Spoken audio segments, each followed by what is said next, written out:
All right, so today we're really diving deep. We're going to unpack some serious analysis about Ferrari's chances at the upcoming Japanese Grand Prix, specifically at that legendary Suzuka circuit.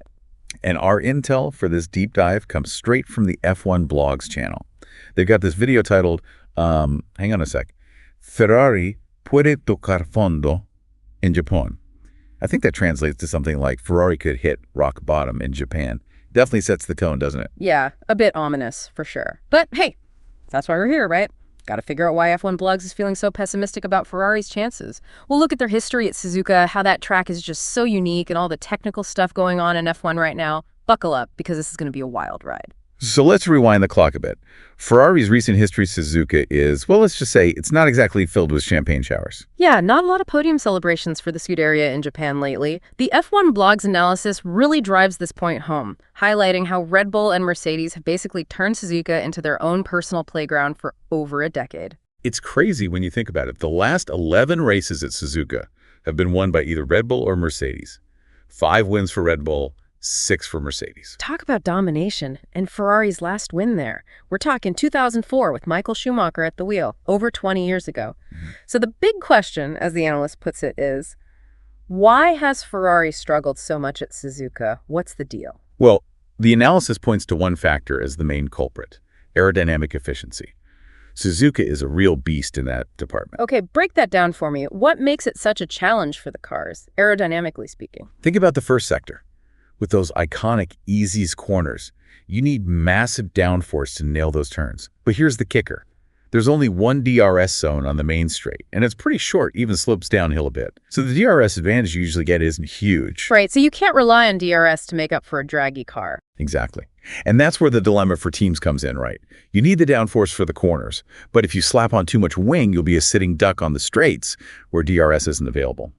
The analyst specifically mentions those long, flat-out sections like from the hairpin at turn 11 to turn 13 and from spoon exit turn 14 all the way to the Casio Triangle chicane turn 16. And let's not forget the legendary 130R taken flat out without DRS for safety reasons. That takes some serious guts. It does. So the big question is, how do you find that sweet spot between downforce and drag at a track like Suzuka? Well, the F1 Blogs analysis suggests that it all boils down to one crucial area. The car's floor. Ah, the floor, that magical, mystical part of the car that most fans never even see. It's actually fascinating. Modern F1 cars generate something like 70 to 80% of their downforce from their underbody, the floor. And what's really cool is that the floor generates this downforce with much less drag compared to a big rear wing. Okay, hold on. More downforce, less drag. That sounds like a recipe for speed. It absolutely is, and that's why the floor has become so crucial in F1 design. You might remember a couple of years ago, a Red Bull car got lifted by a crane and everyone got a peek at their floor. Well, the analyst believes that Red Bull's dominance at Suzuka, they've won the last 3 races there, is largely down to their incredibly efficient floor design. So having a great floor is like having the golden ticket at Suzuka. Pretty much. And it's not just Red Bull. The analysis also mentions McLaren as a team that could have similar strengths in floor design. Interesting. So Suzuka might be a track where teams with really good floors could have a clear advantage. Okay, but let's shift gears for a second. We've got to talk about that double disqualification in China where Ferrari's cars had excessive plank wear. That's got to be a major concern heading into Suzuka, right? Absolutely, especially since the Suzuka circuit has been recently resurfaced and is apparently really bumpy. Oof, that's not good news for Ferrari. No, it's not. The analysis suggests that Ferrari might have to raise the ride height of their SF25 to avoid another disqualification. But wouldn't that hurt their performance? It definitely would. The analysis mentions that when they raised the ride height in China, it cost them about 0.4 of a second per lap. 0.4? That's huge in F1. It is, and it could be even worse at Suzuka because the track is bumpier. They might have to raise the car even higher, potentially costing them 0.5 seconds a lap, maybe even more. So they're in a real bind. They need the downforce, but they also can't risk another embarrassing disqualification. Talk about a tough choice. Exactly. It really highlights how every single detail matters in F1. But look, on top of the floor and the ride height issue, Ferrari is also dealing with the fact that their SF25 is a completely new car. Brand spanking new, right? Didn't carry over any parts from last year's car. Nope. New philosophy, new design, even the suspension is different.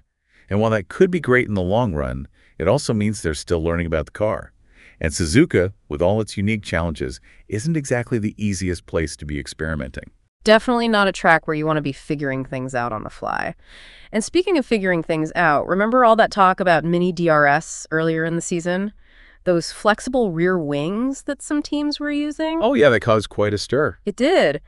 And the FIA clamped down on those flexible wings, starting with stricter tests in China. And guess who was reportedly one of the teams most affected by this? Ferrari, right. Bingo. And this ties back into Suzuka's lack of DRS opportunities. If you don't have a lot of chances to open that rear wing and gain straight line speed, then having a little extra flex in the wing could be really beneficial. It's like having DRS all the time, just a little bit of it. And now that the FIA's cracked down on that, it could be another disadvantage for Ferrari at Suzuka. Man, it sounds like they're facing an uphill battle, but okay, let's be optimistic for a moment. The F1 blog's analysis does mention a few glimmers of hope for Ferrari. Yet, even if Ferrari has a terrible weekend, they're still likely to be the fourth best team, which is a pretty big gap to the rest of the midfield. So even a bad result for Ferrari is probably still a good result compared to most of the grid. That's true. Perspective is important. And the analysis mentions that Ferrari has carried over their good tire management from last year's car, which we saw in the Chinese sprint race. And good tire management at Suzuka. That's gold. Especially front tire management. Suzuka really eats up those front tires. So if Ferrari can manage those well, that could help them offset some of their aerodynamic issues. Plus, you've got rookie Andrea Kimi Antonelli still finding his feet in F1 and Yuki Tsunoda jumping into the Red Bull RB21 for the first time. This could be a chance for Leclerc and Hamilton, Ferrari's veterans, to capitalize and maybe steal a few positions. Right, so even if they're not the fastest car outright, there's still room for clever strategy and driver skill to shine through. And looking beyond Suzuka, there's good news for Ferrari fans on the development front. The word on the street, according to the Italian contingent at F1 Blogs, is that Ferrari is already working on upgrades to address the SF25's weaknesses. Apparently, these updates are scheduled to arrive around the Bahrain races. So even though Suzuka might be a tough one, it sounds like Ferrari is already looking ahead and trying to improve the car. But at the end of the day, the F1 Blogs analysts still think Suzuka could be a rough weekend for Ferrari. They do. Their prediction is that Ferrari could hit rock bottom in Japan, meaning finishing fourth. Of course, they hope they're wrong, and that we'll see a crazy, unpredictable race with all the teams fighting for the win.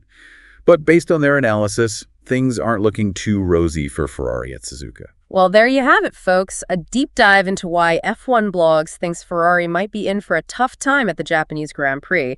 We've covered the historical trends, the aerodynamic challenges, the technical stuff, and even some potential glimmers of hope. So what do you think? Is F1 Blogs spot on with their analysis? Will Ferrari prove everyone wrong? Only time will tell. But one thing's for sure, Suzuka is always a race that delivers excitement, so make sure you tune in. And for more in-depth F1 analysis and all the latest news, be sure to check out the F1 Blogs channel. And that wraps up this deep dive into the world of Formula One. Remember to subscribe to F1 Blogs for more great content and post-race analysis. We'll catch you next time.